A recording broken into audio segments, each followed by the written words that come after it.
I'm Spider-Man 1991. Let's get into some comic books. Starting with, from Image Comics, Invincible number 109. Invincible makes a deal with, well, first of all, from last issue, Invincible was double-crossed by Robot, trapped in another dimension that's basically Earth ruled by his evil counterpart, who died last issue. Fortunately, Mark's able to hide that, impersonate his counterpart, then find that world's version of Robot, make a deal with him to build another dimensional portal, transform back to his home dimension, in exchange for Robot inhabiting a clone body of his, which is something that the Robot of the regular universe did if you read some of the earlier story arcs of Invincible. Yeah, I know this sounds confusing, but I know it sounds confusing when you talk about an issue like this because it involves, like, saying this is another version of this character and what they did. But when you read the issue, it's actually quite simplified, and it is funny seeing another world, another dimension of the Invincible universe where we have pretty much where we have an evil Mark, or rather a Mark that kind of took over the Earth. And so afterwards, once Invincible is able to leave, Robot, or in this dimension Rudy as he's called, is able to pretty much now take on the role of this world's version of Invincible and take control of the Viltrumite Empire. So yeah, and also now when Invincible gets back to it, now the main threat of the series, which was once Angstrom Levy, has now been switched to Robot, who apparently has Big Dream, who is apparently now making making it his new goal to sort of conquer Earth. Well, not really conquer it, just kind of like be in control of it. So that's something Invincible is going to have to deal with soon. So yeah, Invincible, pretty great issue. Definitely interesting to see another world. I would say this issue is, well, definitely a buy. Moving right along, Nightwing number 29. Dick Grayson's friend, Jen, is able to confront her parents' killer, Victor Zsasz. But unfortunately, though, just when it doesn't go her way, and just when it seems like she's about to die, Nightwing shows up just in time to save her because she took his equipment, and of course Nightwing does have tracking in it, so he was able to find them. And after Nightwing takes care of Victor Zsasz, he talks to Jen the next morning, tells her that talks about how he kind of is going through what she went through with his parents dying and everything, and he gives her. And throwback here from Nightwing issue 0, but he gives her the bracelet that he got his mom for her birthday, which is also the day that she died. So he gave her his mom's bracelet and told her that she has any questions or any concerns or anything to not hesitate to call him and stuff, which was a very sweet moment. Also, this is the last issue written by Kyle Higgins, who has been writing Nightwing since the beginning of the New 52. And this issue was pretty much a nice farewell to that, because as Nightwing's heading over to save Jen from Zsasz, he's starting to think about all the events of his life, his career as Robin, and also all the recent stuff, the Night of Owls, the Amusement Mile, all of those things that happened on Kyle Higgins' run are pretty much brought up to this. And Dick even ponders for a moment, what if he, and there is like a little scene where Dick thinks to himself, like, what if I had been a Talon and stuff, and that was pretty cool. So, So this is a very nice story of how Dick helps another kid who's in his same situation years ago, and also a nice little homage to, a little tribute to all the stuff that Kyle Higgins did on this title, which was very great, very nice. If you are a fan of Nightwing since the New 52, you should definitely pick up this issue, because it's awesome.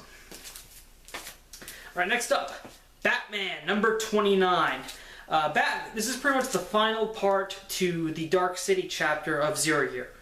Zero Year is still going to go on for about 3 more issues, I believe, but this is concluding the whole Dark City part of this whole Zero Year story arc.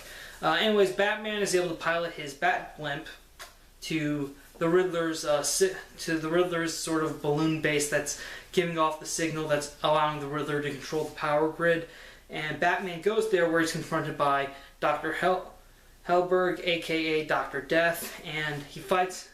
And while he's fighting Dr. Death, he unfortunately loses the signal jammer on the balloon. And of course, you're thinking, oh man, it's Batman, he can't do something like that. Well, this is still Batman in like his first year, so they're able to get away with stuff like this, which is nice to see in a see when you're watching a hero in his first year of action. And so pretty much after Batman loses the Jammer, he beats up Dr. Death, then just decides to destroy the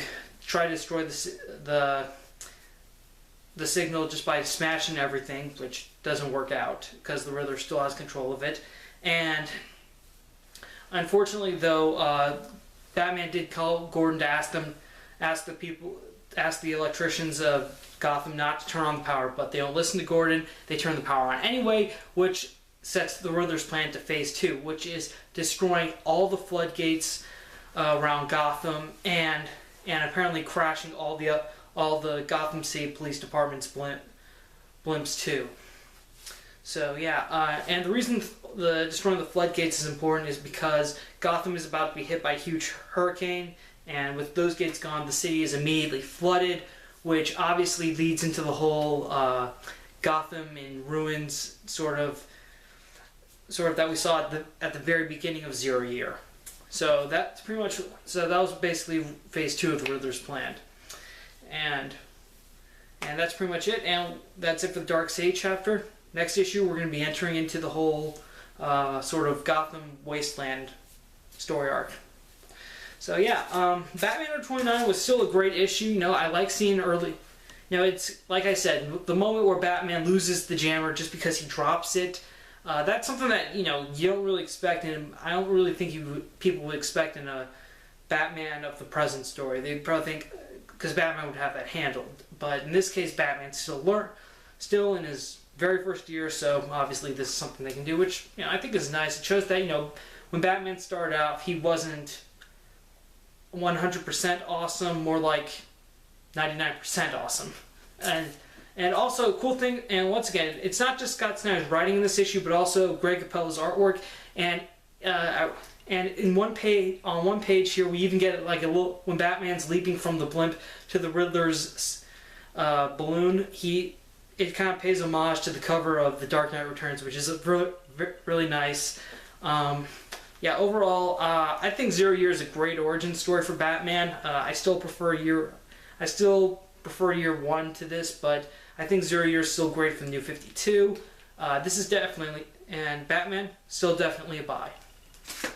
Alright, next up, time for Marvel with all new X-Men number 24. The trial of Jean Grey continues, but it's interrupted by Jason, aka Star-Lord's dad, who pretty much shows up and kind of defends her and pretty much chastises what the Shi'ar are doing to her by stating that, you know, they're pretty much blaming a child for what happened to what the Phoenix did. And also Jason revealed to Jean that apparently the Shi'ar did send a fleet of soldiers to kill her entire family on Earth, which actually did happen. And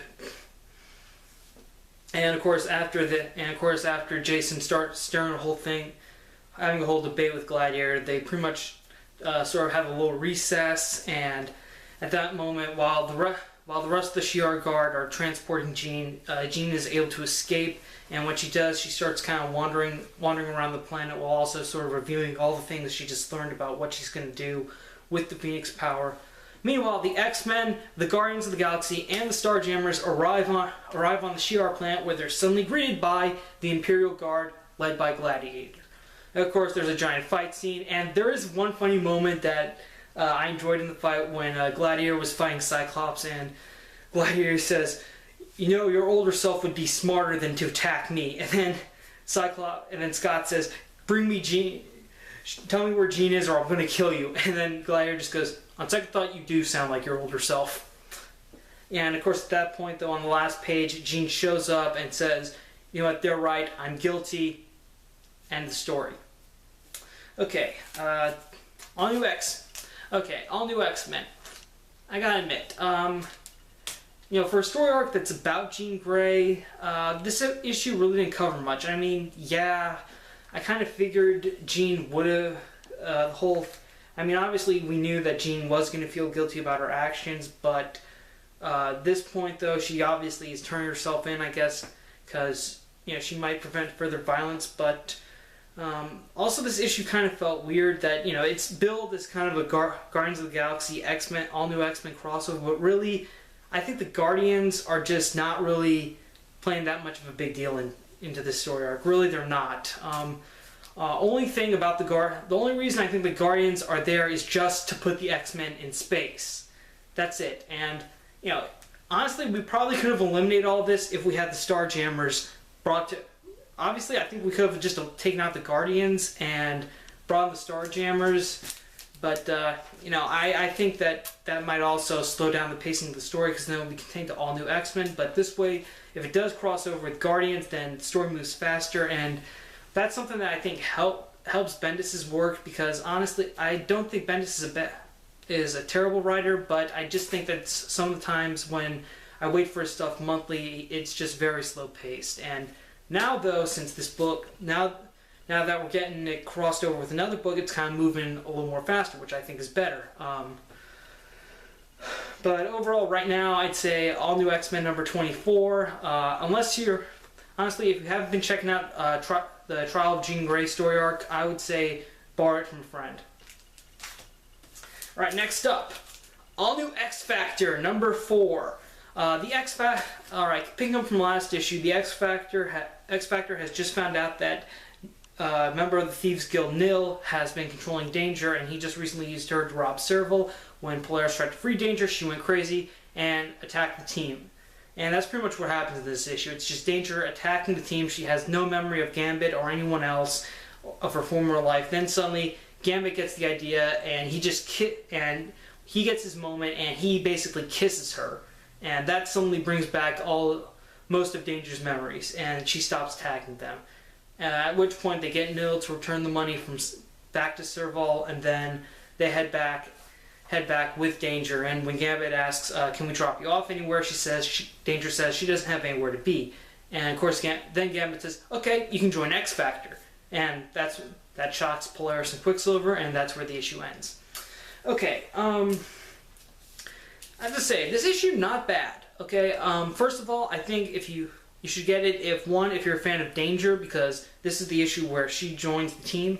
Also, I do like how Peter David is kind of making Gambit sort of the center character of this particular X-Factor team, because the X-Factor series Peter David wrote before this one, he kind of made the focus on Multiple Man, and now I think he's kind of doing the same thing with Gambit, and, you know, I like the way he writes Gambit. Okay, you know, honestly, Gambit's doing most of the narrating in this issue, and he's pretty good, and it's pretty great. So I'd say if you're a fan of Danger, if you're a fan of Gambit, this issue is definitely a buy. Next up, Hawkeye number 17.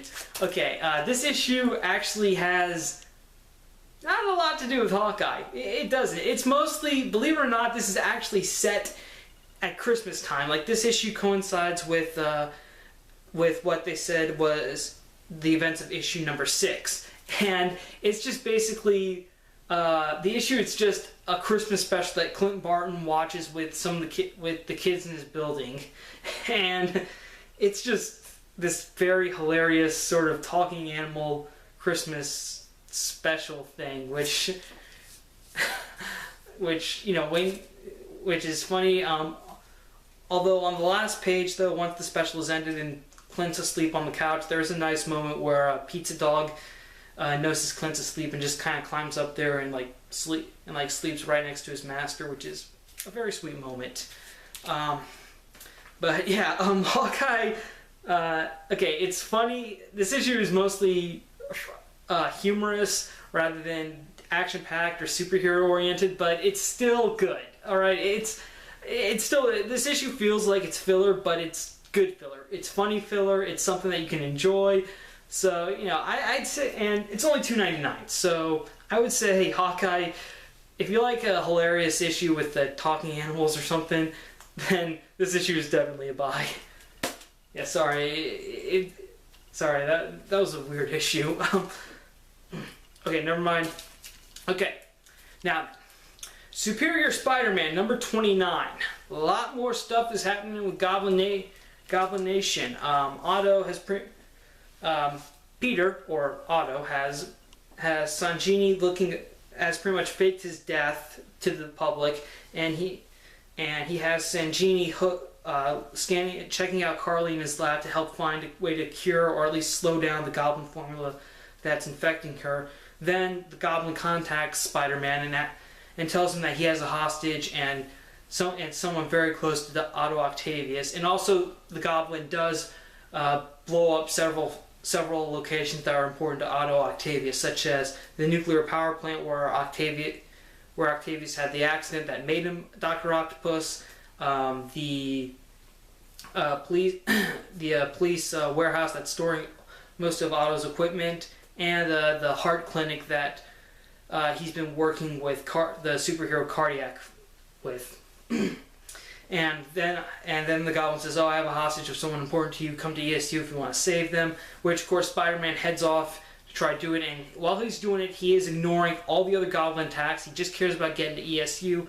And when he gets there, though, he finds out that the Goblin's hostage isn't Anna Marie. We all think it's Anna Marie, but it's not. It's actually Dr. Lamaze, who the Goblin describes as the only person that would be called a friend of Otto Octavius. Of which, of course, Spider-Man's like, "I don't really give a crap about him.